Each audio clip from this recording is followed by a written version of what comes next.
উপদেষ্টা অধ্যাপক ডক্টর আসিফ নজরুল তিনি সেনাপ্রধানকে জ্ঞান দিতে চেয়েছেন, জ্ঞান দিয়েছেন। সেনাপ্রধানের কোন কোন জায়গায় কথা বলা উচিত সে বিষয়ে তিনি নির্দিষ্টভাবে মনে করে দেওয়ার চেষ্টা করেছেন। ভারত যে আশঙ্কা করেছিল ডক্টর ইউনূস সেটাই ঘটালেন চীনে গিয়ে। ভারতের সেই আশঙ্কায় অবশেষে ঘি ঢেলে দিয়েছেন ডক্টর মোহাম্মদ ইউনূস। নোবেল পাইছেন এমনি এমনি। অনেক রাজনীতিবিদ ওনারে হালকা নেয়, ওই ঘটনাটা সামনে আসছেন, দেন বোঝা গেছে তিনি সঠিক এই কাজটা করবেনই। তো ডক্টর ইউনূসের এই যে কৌশল, এবার এটা তার নিজের হোক উপদেষ্টাদের কাছ থেকে আসুক, বাট কঠিন একটা কৌশল তিনি অ্যাপ্লাই করছেন। বহুত শব্দটার সাথে একটু অট ফিল হবে, বাট পুঙ্গি বাজার যাবে। দর্শক, 16 তলা পূর্ণ হলো। 2.1 বিলিয়ন মার্কিন ডলার সহায়তার প্রতিশ্রুতি দিয়েছে এবং একই সঙ্গে ডক্টর মোহাম্মদ ইউনূস চীনকে বলেছে 1-2 বছর 5 বছর না, বাংলাদেশের নদী এবং নদীর ব্যবস্থাপনা নিয়ে 50 বছরের পরিকল্পনা পেশ করতে। সবচেয়ে গুরুত্বপূর্ণ হলো যুদ্ধ বিমান যা আমাদের প্রয়োজন সেটা পেতে যাচ্ছে বাংলাদেশ। অনতি বিলম্বে নির্বাচন চান। আচ্ছা, আপনারা আমাকে বলেন তো, সংস্কার ছাড়া কি আপনারা নির্বাচন চান? মানে আপনারা কি নির্বাচন চান? ডক্টর ইউনূসের চীন সফর, হাসিনা মোদির গালে থাপ্পড়। বাংলাদেশের সবচেয়ে বড় সমস্যা রোহিঙ্গা প্রস্তাব জাতিসংঘে পাশ হয়েছে। প্রিয় দর্শক, উত্তর মেরু দক্ষিণ মেরুকে একসাথে করে উনি এই আনন্দের সংবাদটি দিয়েছেন। ডক্টর ইউনূস 2028 সাল পর্যন্ত ক্ষমতায় থাকার গ্রিন সিগন্যাল পাচ্ছেন। ডক্টর ইউনূসের পক্ষে নজিরবিহীন আন্তর্জাতিক বন্দোবস্ত সফল। আমরা যদি আর 10টা বছর আগে ওনারে পাইতাম, এই দেশ সত্যি সোনার বাংলা হয়ে যেত। এই রত্ন তো খেলবে বিশ্বের মাঠে, দুনিয়ার মাঠে। হাই হাই, এটা কি বললেন সেনাপ্রধান ওয়াকারুজ্জামানকে উপদেষ্টা আসিফ নজরুল। এইবার এই বিষয় নিয়ে আমরা পর্যালোচনা এবং তদন্ত করে বেশ কয়েকটি খুবই গুরুত্বপূর্ণ তথ্য এবং ভিডিও ফুটেজ পাই, যা আজকের ভিডিওতে সেগুলোই এক এক করে ধারাবাহিক তুলে ধরা হবে। যদিও আজকের ভিডিওটা কিছুটা লং হতে পারে, তবে আজকের ভিডিওতে জানতে পারবেন সেনাপ্রধান ওয়াকারুজ্জামানকে নিয়ে আসিফ নজরুল যে কথা বলছেন। এইবার এই বিষয় নিয়ে এমন কিছু অজানা গোপন তথ্য জানতে পারবেন, যা জানলে আপনি ইতিমধ্যে অবাক হতে বাধ্য। সেই সাথে আরো জানতে পারবেন বর্তমান বাংলাদেশের রাজনীতির প্রেক্ষাপট আসলে কোন দিকে যাচ্ছে।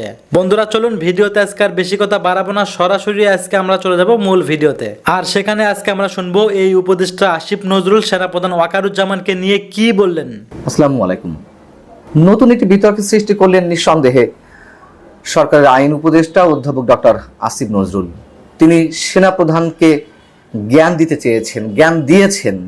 সেনাপ্রধানের কোন কোন জায়গায় কথা বলা উচিত সে বিষয়ে তিনি নির্দিষ্টভাবে মনে করে দেওয়ার চেষ্টা করেছেন। এবং আমি মনে করি যে বিষয়ে ডক্টর আসিফ নজরুল জ্ঞান দেওয়ার চেষ্টা করেছেন আমাদের সেনাপ্রধান জেনারেল ওয়াকারুজ্জামানকে, সেক্ষেত্রে যারা কদিন আগে সেনাবাহিনীকে দেশের সাধারণ মানুষের মুখোমুখি অবস্থান করাতে একটা চক্রান্ত সৃষ্টি করেছিল, ষড়যন্ত্র করছিল, দেশে যুদ্ধাবস্থার সৃষ্টির একটা অপচেষ্টা তাদের ছিল, সেই উগ্রবাদী গোষ্ঠী এবং বৈষম্যবিরোধী ছাত্র আন্দোলনের কোনো কোনো নেতা বা সরকারের অন্যান্য কোনো কোনো উপদেষ্টার পক্ষ অবলম্বন করেছেন। নিঃসন্দেহে এটুকু আমি বলতে পারি। তিনি বেশ কিছুদিন পরে টক শোতে অংশ নিয়েছিলেন চ্যানেল আয়ের একটি অনুষ্ঠানে। সেখানে সেনাপ্রধানের বিষয়ে বেশ কিছু প্রশংসা করার চেষ্টা করেছেন। প্রথম দিকে তিনি বলেছেন এই মুহূর্তে সেনাপ্রধান দুটি বিষয়ে তার আগ্রহ প্রকাশ করছেন, আমরা স্পষ্টত বুঝতে পারছি। একটি হচ্ছে কি, দেশে যাতে কিছুটা হলেও সংস্কার হয়, আর একটা হচ্ছে যত দ্রুত দেশে একটি নির্বাচন অনুষ্ঠান করা যায়। এবং সেনাপ্রধান যে মনে করছেন, যে আশঙ্কা করছেন, যত বিলম্ব হবে নির্বাচনে তত দেশি বিদেশি ষড়যন্ত্র পোক্ত হবে, দেশি বিদেশি চক্রান্তের সৃষ্টি হবে। এবং সেনাপ্রধান চান না যে সেনার সদস্যদেরকে খুব বেশি দিন ব্যারাকের বাইরে রাখতে। এই কথাগুলো তিনি বলেছেন। কিন্তু একটা পর্যায়ে গিয়ে তিনি বলছেন, ডক্টর আসিফ নজরুল, যে আমি ব্যক্তিগতভাবে মনে করি সেনাপ্রধান একটি বিষয় নিয়ে কথা না বললে ভালো হয়। তা হচ্ছে কোনটি? অংশগ্রহণমূলক নির্বাচনের বিষয়ে। সেটি বললে কি হবে, যে এসব নিয়ে কথা বললে সমালোচনার সৃষ্টি হবে। বাহিনী চিফ যদি এসব বলে সমালোচকদের ইনভাইট করেন তাহলে এটা দেশের জন্য ভালো নয়। দর্শক, বুঝতে পারছেন তো কোন বিষয়ে মুখ বন্ধ রাখতে বলছেন সেনাপ্রধানকে? প্রশ্ন হচ্ছে, সেনাপ্রধান কেন ইনক্লুসিভ নির্বাচনের বিষয়ে কথা বলবেন না? এবং গত 25 ফেব্রুয়ারি তিনি এই ইনক্লুসিভ নির্বাচনের কথা বলতে গিয়ে এবং বিডিআর হত্যাকাণ্ডের কথা বলতে গিয়ে একটি বিশেষ গোষ্ঠী দ্বারা আক্রান্ত হয়েছেন সমালোচনার। সেই কথাগুলো আসিফ নজরুলের মুখ থেকে বের হলো কি কারণে, কি উদ্দেশ্যে? সেনাপ্রধান ইনক্লুসিভ নির্বাচনের বিষয়ে কথা বলবেন না তো কে বলবেন এই মুহূর্তে? আমি যেটুকু সুজাল সবটা মনে করি, সবাই তো স্বার্থের সংঘাত রয়েছে এবং বিভিন্ন বিষয়ে স্বার্থ সংশ্লিষ্টতা রয়েছে।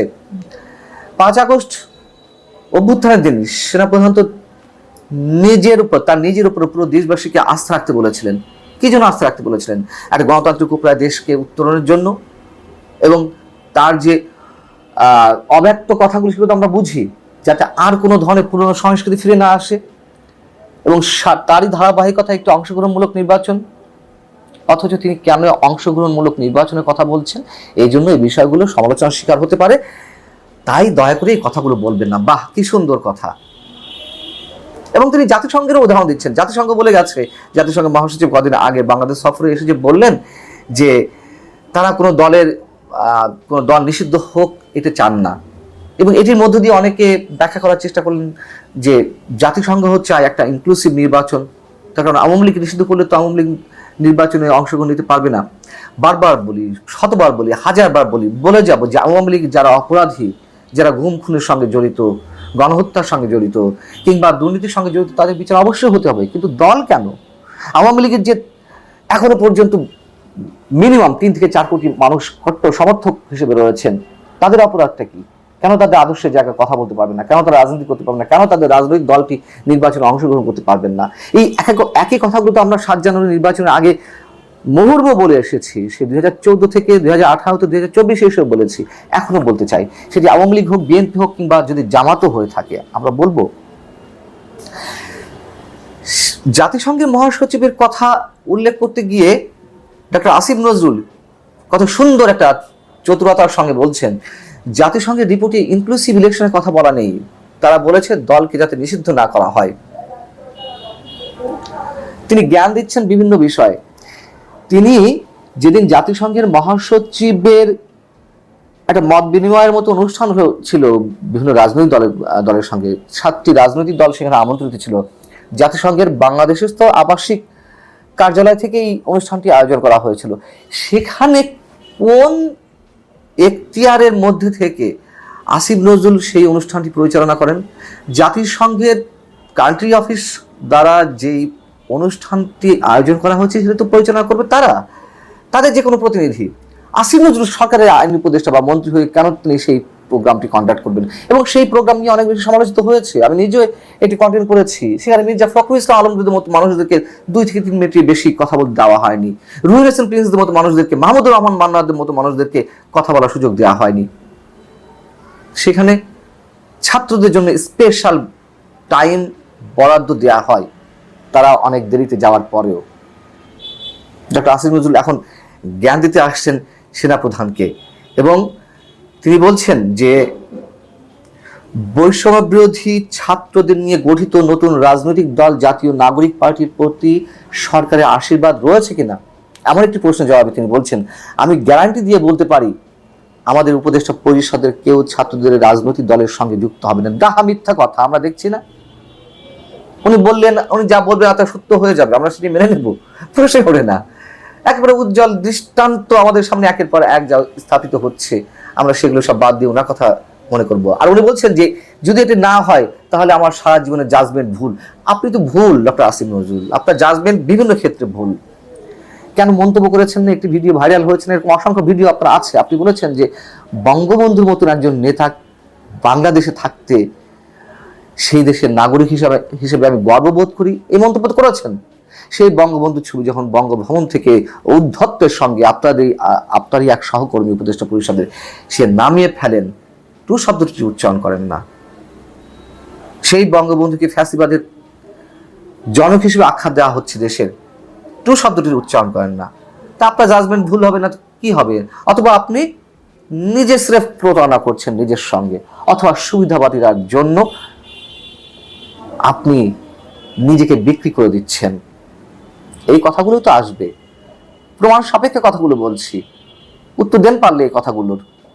আপনি এখন সেনাপ্রধানকে জ্ঞান দিতে আসেন এবং প্রকারান্তরে সেই উগ্র মৌলবাদী গোষ্ঠীর বা যে উচ্ছৃঙ্খল তুমুলভাবে ইন্ধনদাতা একটি যুদ্ধাবস্থার অথবা সেনাবাহিনীকে মুখোমুখি দাঁড় করার যে একটা চক্রান্ত, তাদের সেই চক্রান্তের পরিকল্পনাকারীদেরকে প্রকারান্তরে সমর্থন দিচ্ছেন। তারা বলছিল না, সেনাপ্রধান বলার কে, ভুইফর কত সংগঠনের নেতারা হাত উঁচিয়ে আঙুল হাত উঁচিয়ে সেনাপ্রধানের উদ্দেশ্যে বলছিল, তুমি কে সেনাপ্রধান এইসব বিষয়ে মন্তব্য করার? এখন তাদেরকে সমর্থন করা হলো, কি জন্য সমর্থন করা হচ্ছে সেগুলো তো আমরা বুঝি না, বোঝার কিছু নেই। ডক্টর ইউনূস দীর্ঘমেয়াদে দেশের দায়িত্ব নিতে যাচ্ছেন এমনটাই ধারণা করছে বিএনপি, এবং এটা বুঝতে পেরে বিএনপির অবস্থা অত্যন্ত খারাপ। বিএনপি হতাশ। ডক্টর ইউনূস বারবার বলছেন যে শর্ট প্যাকেজে সংস্কার হলে ডিসেম্বরে নির্বাচন, বিএনপি ডিসেম্বরে নির্বাচন চায়, কিন্তু BNP not happy at all. কোনোভাবেই তারা আস্থা রাখতে পারছে না এবং খুশি হতে পারছে না। বরং আমির খসরু মাহমুদ চৌধুরীর একটা বক্তব্য দেখেন, বিএনপির ভারতপন্থী মহাসচিব ভবিষ্যৎ, কারণ বিএনপির মহাসচিব হবেন তো 3 জন, তার মধ্যে ইন্টারন্যাশনাল অ্যাফেয়ার্স বিষয়ক মহাসচিব আমির খসরু মাহমুদ চৌধুরী হতে পারেন, আর ডোমেস্টিক সাংগঠনিক বিষয়ে রুহুল কবির রিজভী দায়িত্ব পেতে পারেন, আর যদি তাকে না দেওয়া হয় তাহলে মির্জা ফখরুলই থাকবেন, আর প্রশাসনিক বিষয়ে দায়িত্ব পাবেন সালাউদ্দিন আহমেদ। এটা মোটামুটি নিশ্চিত হয়ে গিয়েছে, আপনাদের বলে দিই। সেই ভারতের দালাল আমির খসরু মাহমুদ চৌধুরী বলছেন স্বল্প থেকে দীর্ঘমেয়াদী সব দায়িত্ব অন্তর্বর্তী সরকার নিতে চাচ্ছে, মানে স্বল্প মেয়াদী কাজও করছে আবার দীর্ঘমেয়াদী কাজ করছে। এটা বিএনপি সন্দেহ করছে যে বলছে ডিসেম্বরে নির্বাচন, আবার এমন এমন উদ্যোগ এমন এমন প্রজেক্ট নিচ্ছে যে প্রজেক্টগুলো লং টার্ম, যেটা ডিসেম্বরের মধ্যে এই সরকার শেষ করতে পারবে না। এখন ডিসেম্বরের মধ্যে চলে যাওয়ার ইচ্ছে থাকলে তো এই প্রজেক্টগুলো সরকার নিত না, এভাবে সন্দেহ করছে। ঘটনা সত্য, আমি দর্শক আপনাদের অবগতির জন্য জানাচ্ছি, আমির খসরু মাহমুদ চৌধুরী যেটা ধারণা করছেন এটা সত্য। ডিসেম্বরে নির্বাচন সম্ভব নয়, ডক্টর ইউনূস বলল, যেমন আমরা নির্বাচন হতে দিব না, আমরা নির্বাচনের বিরুদ্ধে আন্দোলন করব, প্রতিহত করব, সংস্কার ছাড়া বিচার ছাড়া নির্বাচন আমরা মানব না, স্থানীয় সরকার নির্বাচনের আগে জাতীয় নির্বাচন আমরা মানব না। সরকারও জানে যে সরকার চায় ডিসেম্বর নির্বাচন, সেটা কন্ডিশনাল, ঐকমতের ভিত্তিতে, কিন্তু ঐকমত হবে না আর নির্বাচনও হবে না। এজন্য দীর্ঘমেয়াদী অনেক সংস্কার বা নানান প্রজেক্ট সরকার হাতে নিচ্ছে, যাতে সংস্কার শেষ করে একটা সুষ্ঠু নির্বাচন করতে পারে। আমির খসরু মাহমুদ চৌধুরী অ্যাটলিস্ট এখানে ধরতে পেরে তারা বলছেন, জানিয়ে দিচ্ছেন।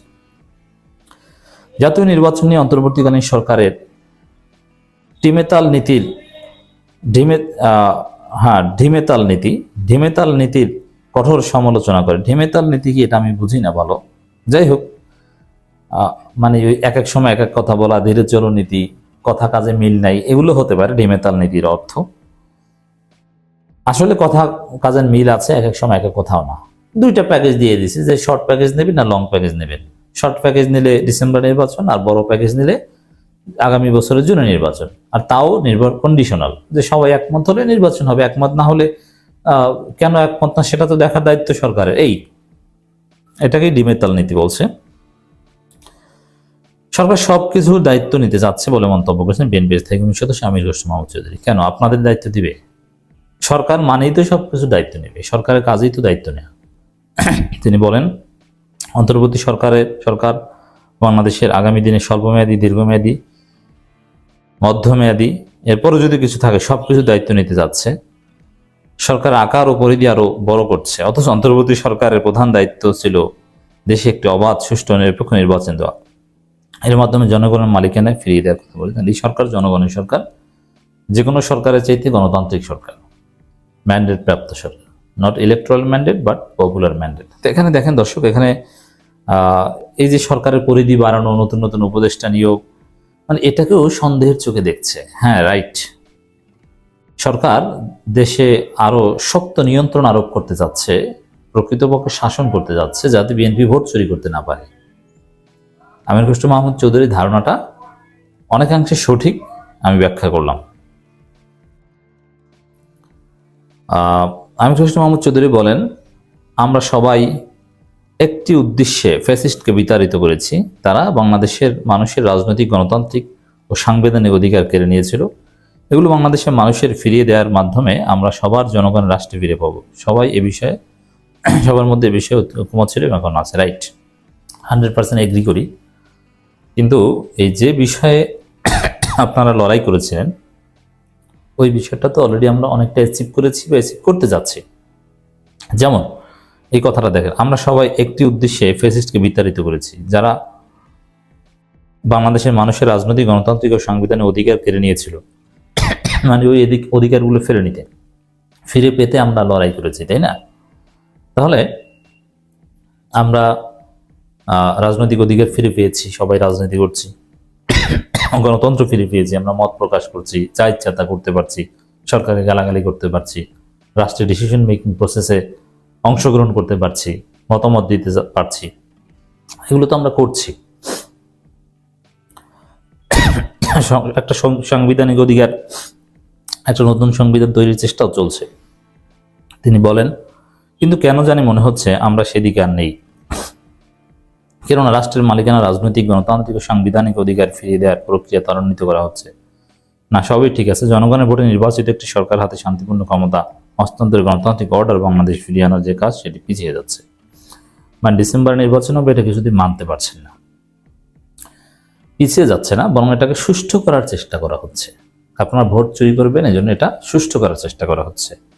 বিএনপির জ্যেষ্ঠ নেতা আরো বলেন যে এই কাজগুলো নির্বাচিত সরকার করার কথা, নির্বাচিত সংসদের করার কথা, সংসদে আলোচনার মাধ্যমে হবার কথা। আজ মনে হচ্ছে সেগুলো কিছু লোকের হাতে চলে গেছে। না, কিছু লোকের, যেটা ওই সংসদের মধ্যে 300 জন 350 জন লোক করার কথা, যদিও একজনে করার কথা 300 350 জনের নামে, যেমন শেখ হাসিনা করেছিল, 300 350 জন ছিল ধৈঞ্চা, ওইরকম এখন তারেক রহমান বাদে বিএনপির অন্য সবাই হচ্ছে ধৈঞ্চা। তারেক রহমান যা বলবে ওটাই শেষ, মানে এখন একদলীয় একটা শাসন চাই। তো কিন্তু এখন হচ্ছে কি, এখন হচ্ছে সবার, জনগণ মতামত দিতে পারছে, সব স্টেক হোল্ডারদের মতামত নেয়, সরকারি দল, বিরোধী দল, সংসদের ভিতরে বাইরে, রিক্সা চালক, ভ্যান চালক, সবার মতামত নিয়ে সরকার সংস্কার করতে যাচ্ছে। এই তথাকথিত এই বিএনপির ভুয়া ফেক পার্লামেন্টারিয়ান সিস্টেমের মধ্যে রাখছে না। দর্শক, আমির খসরু মাহমুদ চৌধুরীর উপলব্ধি সঠিক যে সরকার উপদেষ্টা পরিষদ বাড়ছে, আরো নানান উদ্যোগ নিচ্ছে।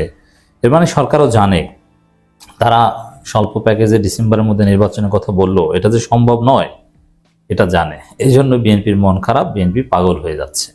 তো দর্শক, কিছু করার নেই। বিএনপির যেহেতু এই সঠিক উপলব্ধিটা হচ্ছে যে না, ডিসেম্বরের মধ্যে নির্বাচন আদৌ হবে না, কোনো না কোনো কারণ দেখিয়ে নির্বাচন পেছানো হবে অথবা স্থগিত করা হবে, এমনকি তফসিল ঘোষণা করা হলো নির্বাচন হবে না, এটা আপনার নিশ্চিত। এমনকি ভোটের দিন চলে আসলেও কয়েক ঘন্টার মধ্যে ভোট স্থগিত হয়ে যাবে। তো বিএনপি এটা বোঝে, আমরা বুঝিয়ে দিচ্ছি, তাছাড়াও বিএনপিও বোঝে। এজন্য বিএনপির সামনে রাস্তা একটাই, যে এই কারচুপি করে ক্ষমতা আসার চেষ্টাটা বাদ দিয়ে সংস্কারে রাজি হন, তারপরে গণমুখী রাজনীতি করেন, চাঁদাবাজি ছেড়ে দেন, লুটপাট ছেড়ে দেন, আলাদা পলিটিক্যাল ইকোনমি তৈরি করেন, পার্টি ইকোনমি তৈরি করেন, যাতে নেতাকর্মীরা চাঁদাবাজ আর লুটপাটে না জড়ায়, জনগণের সেবা করার রাজনীতি করেন এবং তার তরুণদের হাতে নেতৃত্ব দেন। তারপরে প্রতিযোগিতা করেন, বাংলাদেশে একটা হেলদি কম্পিটিশন হবে, একটা সুন্দর ডেমোক্রেসি আসবে, যেখানে বিএনপির এই কারচুপি বা তাদের এই 2 নম্বরের চেষ্টা, এটা কখনোই সফল হবে না, তরুণ প্রজন্ম সফল হতে দিবে না। ভালো হয়ে যাওয়া ছাড়া বিএনপির সামনে আর কোনো উপায় নেই। রাশিয়ার প্রেসিডেন্ট একটি প্রস্তাব দিয়েছেন, রাশিয়ার প্রেসিডেন্ট ভ্লাদিমির পুতিন। তার প্রস্তাবটি হচ্ছে ইউক্রেনের সাথে যুদ্ধ বিরতির সম্পর্কে। এই প্রস্তাবটি কি, যে প্রস্তাবটি দিয়েছেন সেই প্রস্তাবটি যদি ইউক্রেনের সাথে গ্রহণযোগ্য হতেই পারে, এটা নিয়ে রাষ্ট্রসংঘে নিশ্চয়ই আলোচনা হবে। তবে এই প্রস্তাবটি বাংলাদেশের ক্ষেত্রে যদি প্রয়োগ করা হয়, তাহলে বাংলাদেশের যে সমস্যা, সেই সমস্যাটা কিন্তু মিটে যাওয়ার এবং খুবই ভালোভাবে, যেরকম ভালোভাবে ভাবা যায় না এমন ভালোভাবেই এবং অবিলম্বে সেটা মিটে যাবে। তাহলে প্রথমে বলি, রাশিয়ার প্রেসিডেন্ট ভ্লাদিমির পুতিন তিনি ঠিক কি বলেছেন, কোন প্রেক্ষিতে বলেছেন, সেটা একটু আগেই বললাম, যে ইউক্রেনের সাথে তাদের যুদ্ধবিরতি সম্পর্কে, এবং সেই প্রস্তাবটা তিনি কি বলেছেন এবং কেন বলেছেন সেটা এবার বলি। 3 বছর পার হয়ে যাওয়া রুশ ইউক্রেন যুদ্ধ থামাতে আমেরিকার প্রেসিডেন্ট আপ্রাণ চেষ্টা করে যাচ্ছেন ক্ষমতায় বসার আগে থেকেই প্রেসিডেন্ট ডোনাল্ড ট্রাম্প। সম্প্রতি কিছুটা সাফল্যও মিলেছে তার, বিশেষ কিছু এলাকায় যেমন এনার্জি সেক্টর, যেমন ব্ল্যাক সি ইত্যাদি জায়গায় অনাক্রমণ চুক্তি পাকা হয়ে গেছে দু দেশের। সেটা এখনো যদিও সেটা স্বাক্ষর হয়নি, কিন্তু ইতিমধ্যে যুদ্ধ বিরতি এই এলাকায় চালু হয়ে গেছে। এই চুক্তির ক্ষেত্র ক্রমশই আরও প্রসারিত হবে এবং ইউক্রেন রাশিয়ার যুদ্ধ থেমে যাবে এই আশা করাই যায়।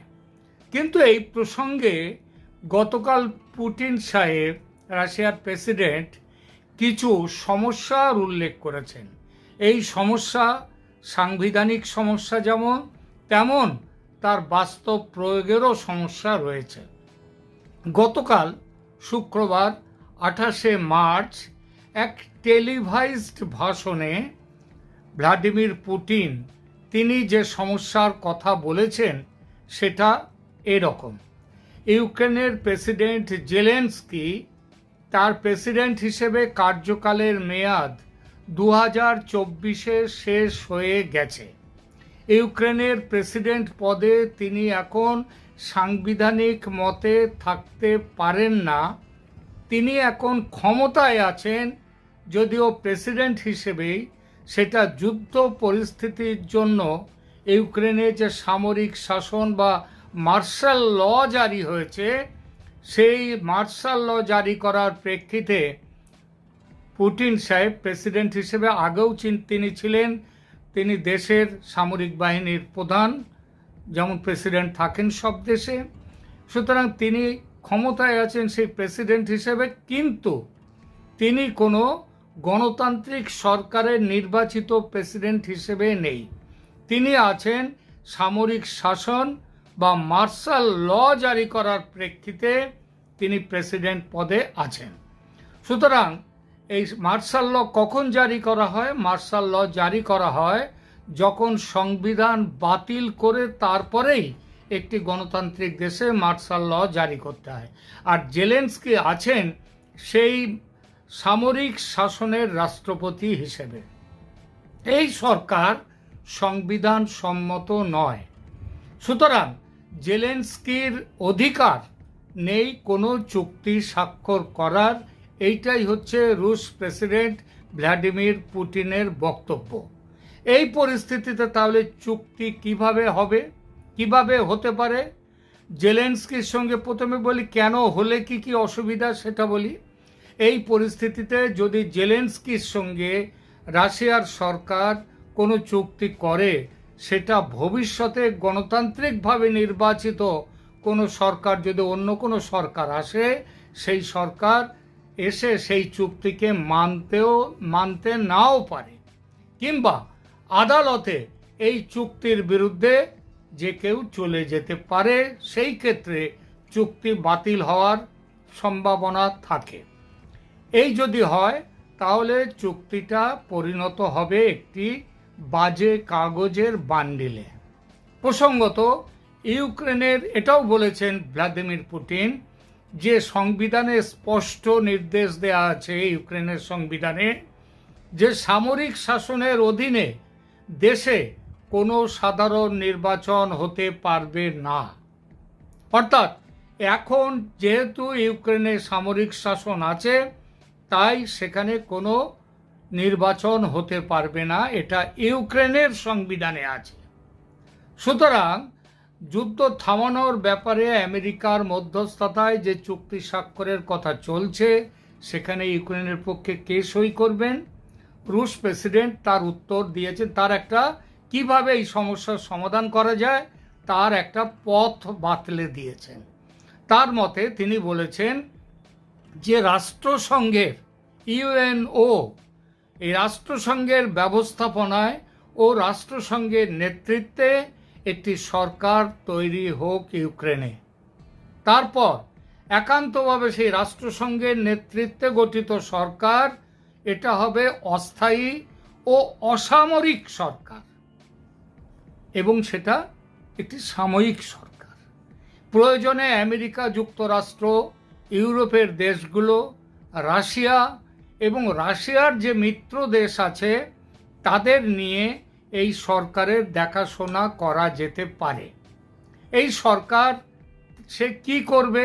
সে দেশের পরিস্থিতি শান্ত করবে, যুদ্ধবিরতি থাকবে এবং দেশের পরিস্থিতি শান্ত করে যত শীঘ্র সম্ভব দেশে একটি স্বচ্ছ, পক্ষপাতহীন এবং সবার মিলিত সরকারের একটা নির্বাচনের ব্যবস্থা করবে। নির্বাচিত সরকারের হাতে ক্ষমতা তুলে দেওয়া হবে নির্বাচনের পর, যেভাবে সরকার গঠিত হয়, এবং সেই সরকার যদি যুদ্ধবিরতির চুক্তিতে স্বাক্ষর করে তাহলে ভবিষ্যতে সেই চুক্তি অগ্রাহ্য কেউ করতে পারবে না। এইটা হচ্ছে, তার মানে ইউনাইটেড নেশনস, জাতিসংঘ, তারা একটি সরকার করবে ইউক্রেনে, কারণ সেখানের সরকারের ক্ষমতা নেই। জেলেনস্কির বর্তমানে তার ম্যান্ডেট নেই কোনো চুক্তি করার। সে এই সরকার যত শীঘ্র সম্ভব ফ্রি, ফেয়ার অ্যান্ড ইনক্লুসিভ একটা ইলেকশন করে সেই ইলেকশনে যারা জয়ী, সরকার গঠনের সম্ভাবনা যাদের থাকবে, সরকার যা গঠন যারা করবে তাদের হাতে ক্ষমতা দিয়ে দেবে। ইউক্রেনের এই পরিস্থিতির সঙ্গে বাংলাদেশের পরিস্থিতির একটা মৌলিক মিল আছে, এটা আপনারা নিশ্চয়ই বুঝতে পেরেছেন। সেটা হলো জেলেনস্কি সরকারের ক্ষমতায় থাকার সাংবিধানিক অধিকার যেমন নেই, তেমনি একইভাবে ইউনূস সরকারেরও সংবিধানগতভাবে বাংলাদেশে শাসন করার ক্ষমতা নেই। জেলেনস্কি সরকার বর্তমানে অসাংবিধানিক, ইউনূস সরকারও বর্তমানে অসাংবিধানিক। আর এখানেই সব সমস্যা তৈরি হয়েছে। পৃথিবীর কোনো দেশ আজ পর্যন্ত ইউনূস সরকারের সঙ্গে কোনো চুক্তি করেনি। ইউনূস সরকারও রাষ্ট্রীয় সফরে আজ অবধি কোনো দেশে যাননি। তিনি গেছেন শুধু চীনে, তাও একটা বোয়াবয়ের একটা শিল্প সম্মেলনে হাইনান প্রদেশে। সেখান থেকে তিনি অবশ্য সরকারিভাবে চীনের সাথে তিনি সরকারিভাবে কথাবার্তা বলেছেন। অর্থাৎ এ পর্যন্ত চীন হচ্ছে পৃথিবীর একমাত্র দেশ যাদের সাথে এই ইউনূস সরকার সরকারিভাবে কথা বলেছে। তো এই যে কথা, কিন্তু পৃথিবীর আর কোনো দেশের সঙ্গে হয়নি, সেটা আপনাদেরকে আগেই বলেছি। এখন এই সরকারের সঙ্গে কোনো চুক্তি, ধরুন আজকে ইউনূস সরকারের সঙ্গে চীনের কোনো চুক্তি হলো, ভবিষ্যতে নির্বাচনের মাধ্যমে অন্য কোনো সরকার এসে বলতেই পারে চীনের সঙ্গে ওই চুক্তি বাংলাদেশের স্বার্থবিরোধী, আমরা ওই চুক্তি মানব না। ঠিক আছে, এখন এই সবগুলো যাতে না হয়, তাহলে এরপরে আপনারা দেখতে পাচ্ছেন গত 8 মাস ধরে বাংলাদেশে যে শান্তি শৃঙ্খলা, আইন শৃঙ্খলা বিঘ্নিত প্রচণ্ডভাবে, যেভাবে মানবাধিকার লঙ্ঘিত হচ্ছে প্রতিদিন প্রতি মুহূর্তে, তাতে ইউনূস সরকার বুঝে যাচ্ছে সেই সরকার ব্যর্থ, কারণ সেই সরকার একটা বিশেষ উদ্দেশ্য নিয়ে ক্ষমতায় বসেছে। এখন এই উদ্দেশ্য, এইভাবে মানবাধিকার হনন, আইন শৃঙ্খলার যে এই যে প্রচণ্ড দুরবস্থা সে দেশে, এটা আজকে যদি বাংলাদেশে রাষ্ট্রসংঘের একটি নেতৃত্বে একটি সরকার তৈরি হয়, তাহলে তাদের উপরে দায়িত্ব পড়বে এবং তারা কিন্তু কোনো রকম কারোর প্রতি বিশেষ ভালোবাসা দেখিয়ে চলবে না, তারা আইনের শাসন নিয়েই তারা চলবে। সুতরাং রাষ্ট্রসংঘের ইউনূস সরকার যখন এখন বাংলাদেশের যে দ্রুত নির্বাচন হলে একটা সাধারণ সরকার আসবে, মানে সিভিল গভর্নমেন্ট যাকে বলে সেইটা আসবে, কিন্তু ইউনূস সরকার নির্বাচনও করতে চাইছে না, কারণ তাদের স্বার্থ রয়েছে। ইউএনও এলে, তাদের সরকার হলে তাদের এই স্বার্থটা থাকবে না। সুতরাং তারা যত শীঘ্র সম্ভব আইন শৃঙ্খলার উন্নতি ঘটিয়ে তারা দেশে একটি স্বচ্ছ নির্বাচন দেবেন, ফ্রি, ফেয়ার অ্যান্ড ইনক্লুসিভ নির্বাচন, এবং তারপর সেই নির্বাচনটা গ্যারান্টিড হবে যদি রাষ্ট্রসংঘর নেতৃত্বে এখানে একটা সরকার থাকে। এটা হচ্ছে 1 নম্বর। আর এটা থাকলে কি হবে? দেশের আইন শৃঙ্খলার উন্নতি হবে, মানবাধিকার রক্ষিত হবে। তারও এইভাবে যেভাবে আজকে প্রচণ্ড লঙ্ঘিত হচ্ছে মানবাধিকার, সেটা হবে না। আর এই সরকার থাকলে আরও অনেকগুলো সমস্যা কিন্তু হবে না। পৃথিবীর অন্য দেশের সাথেও তাদের বাংলাদেশের ব্যাপার নিয়ে কথা বলতে তাদের কোনো অসুবিধা হবে না। আর আরও একটা জিনিস হচ্ছে, রোহিঙ্গাদের জন্যে যে অর্থায়ন, যার অভাবে আজকে সেখানে খুবই সমস্যার মধ্যে পড়েছে সরকার, যদি রাষ্ট্রসংঘের সরকার থাকে তাহলে রোহিঙ্গাদের জন্য অর্থায়নেও কোনো অসুবিধা হবে না। এবং সেই সরকারের সঙ্গে কাঁধে কাঁধ মিলিয়ে ভারত সহ পৃথিবীর বহু দেশ, ভারত তো থাকবেই, আমেরিকাও থাকবে, পৃথিবীর বহু দেশ এই দেশের সঙ্গে তারা থাকবে। এই সরকার, রাষ্ট্রসংঘ যদি এখানে নেতৃত্ব নেয় সরকার গঠনের, তাহলে রাষ্ট্রসংঘ তাদের মতো করে শান্তি পিস কিপিং ফোর্স তাদেরকেও এখানে নিয়ে আসতে পারে। পিস কিপিং ফোর্স অন্য দেশ, ভারত পাঠিয়ে দেবে পিস কিপিং ফোর্স, অন্য দেশ পাঠাতে পারে, যে কোনো দেশ পিস কিপিং ফোর্স পাঠাবে।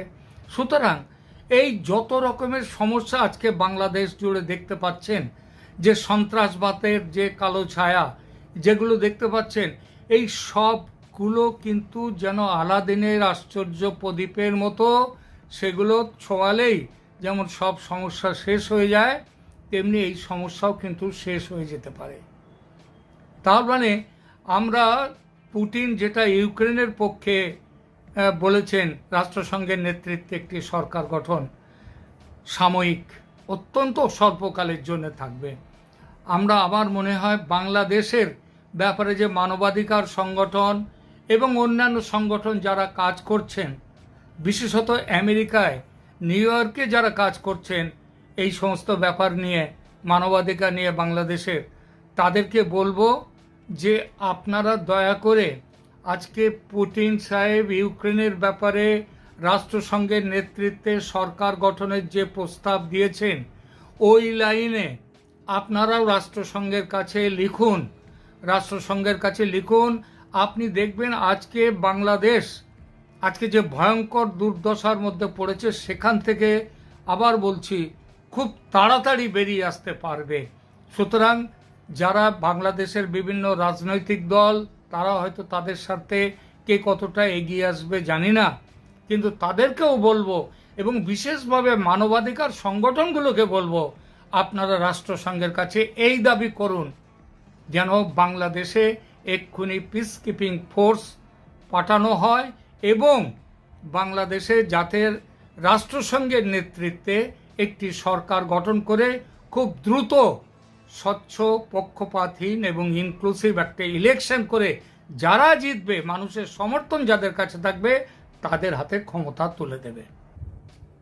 সর্বশেষ পাওয়া খবরে জানা যাচ্ছে রাশিয়ার প্রেসিডেন্ট ভ্লাদিমির পুতিন ইতিমধ্যে আমেরিকা ও জাতিসংঘকে ইউক্রেনে চুক্তির ব্যাপারে তার এই আপত্তির কথা জানিয়ে দিয়েছেন এবং দাবি করেছেন জাতিসংঘকে এই ব্যাপারে অবিলম্বে স্পেশাল অধিবেশন ডেকে উপযুক্ত ব্যবস্থা নিতে হবে, নইলে আমেরিকার যে যুদ্ধ বিরতির যে প্রস্তাব, সেই প্রস্তাবে তারা সই করবে না।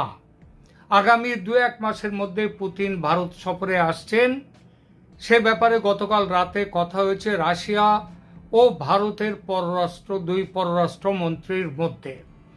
তখন জয়শঙ্করও প্রস্তাব দিয়েছেন বাংলাদেশে অবৈধভাবে ক্ষমতা দখল করে থাকা মোহাম্মদ ইউনূস সন্ত্রাসীদের গণহারে মুক্তি দিয়ে ও তাদের মদত দিয়ে যেভাবে যে ইসলামী সন্ত্রাসকে বাড়িয়ে তুলছেন, সেটা বিশ্ব শান্তির পক্ষে বিপজ্জনক অবস্থা তৈরি করেছে। তার জন্যে এই অবস্থা থেকে বাঁচতে ইউনূসকে ক্ষমতা থেকে না সরালে পুরো এশিয়া ও দক্ষিণ পূর্ব এশিয়া বিপদের মধ্যে পড়বে, যুদ্ধকালীন পরিস্থিতি তৈরি হতে পারে। সুতরাং জেলেনস্কির মতো ডক্টর ইউনূসকেও দায়িত্ব থেকে সরিয়ে দেওয়ার দাবি ভারত করছে। রাশিয়ার পররাষ্ট্রমন্ত্রী লাভরভ জয়শঙ্করের সঙ্গে সহমত হয়েছেন এই ব্যাপারে এবং 2-1 দিনের মধ্যেই ভারত রাষ্ট্রসংঘে প্রস্তাব দিচ্ছে ইউনূসকে সরিয়ে তার জায়গায় জাতিসংঘের নেতৃত্বে একটি সরকার গড়ার, যে সরকার হবে অত্যন্ত ক্ষণকালীন, অত্যন্ত বা আপৎকালীন পরিস্থিতিকে মোকাবিলার জন্যে, এবং এই সরকার দেশের পরিস্থিতি সামলাবে, আইন শৃঙ্খলার উন্নতি ঘটাবে, মানবাধিকার পরিস্থিতির উন্নয়ন করবে এবং আগামী 5-6 মাসের মধ্যে সংসদ নির্বাচনের ব্যবস্থা করে দেশকে আবার গণতান্ত্রিক ব্যবস্থার পথে নিয়ে আসবে। এবং যেসব সংবিধান সংশোধন ইত্যাদি বিভিন্ন যে সংশোধনের কাজ হাতে নিয়েছে ইউনূস সরকার, সেটা দেশের গণতান্ত্রিকভাবে নির্বাচিত সরকারের কাজ, যে কাজটা ইউনূস সরকারের এখতিয়ারে পড়ে না। সুতরাং এই অবস্থায় তাকে সরিয়ে দিয়ে জাতিসংঘের নেতৃত্বে নতুন সরকার গঠন হোক এবং এই সরকারে আমেরিকা, রাশিয়া, ইউরোপীয় দেশ এবং প্রয়োজন হলে চীন, ভারত, এরা সবাই সেখানটায় থাকতে পারবে, তাদের সবার নজরদারি থাকবে তার উপরে। পুতিনের দেয়া এই যে নতুন ফর্মুলা যেটা তিনি দিয়েছেন ইউক্রেনের ব্যাপারে, যার কথা প্রথমেই বলেছি আমি, সেইটা কাজ করে, কিভাবে কাজ করে দেখা যাক। তবে নিঃসন্দেহে এটা ইউক্রেনে গৃহীত হলে বাংলাদেশেও গৃহীত না হবার কোনো কারণ নেই। এবং এটা হলে পৃথিবীতে যে ক্ষমতার দখল নিয়ে যেভাবে বিভিন্ন ষড়যন্ত্র চলে, যে সমস্ত কাজকর্ম হয়, সেগুলো বন্ধ হবে এবং একটা নতুন দিশা পাবে ভবিষ্যতের পৃথিবী। রাষ্ট্রসংঘ সত্যিকারের বিশ্ব শান্তির পক্ষে যে কাজ করা যার জন্য তার তৈরি, সেই কাজের সে উপযুক্ত হয়ে উঠবে। এখনকার মতো এখানেই বক্তব্য শেষ করছি, দেখা হবে। ধন্যবাদ প্রিয় দর্শকবৃন্দ, আমাদের ফুল ভিডিওটি দেখার জন্য আপনাকে জানাই অসংখ্য অসংখ্য ধন্যবাদ। তো বন্ধুরা, এতক্ষণ আপনারা যে ভিডিও ফুটেজটি দেখলেন সেনাপ্রধান ওয়াকারুজ্জামানকে নিয়ে আসিফ নজরুল, উপদেষ্টা আসিফ নজরুল যে বক্তব্য দিয়েছেন, এই বক্তব্যটি নিয়ে কিন্তু একটি ভিডিও দেখতে পেয়েছেন। এবার এই বিষয় নিয়ে আপনাদের কী মন্তব্য অবশ্যই কমেন্ট বক্সে কমেন্ট করতে ভুলবেন না। আর হ্যাঁ, এমন নিত্য নতুন আপডেট খবর সবার আগে পেতে চাইলে এখনই আমাদের এই পিচ্চি সাকিব ইউটিউব চ্যানেলটি সাবস্ক্রাইব করুন। ধন্যবাদ।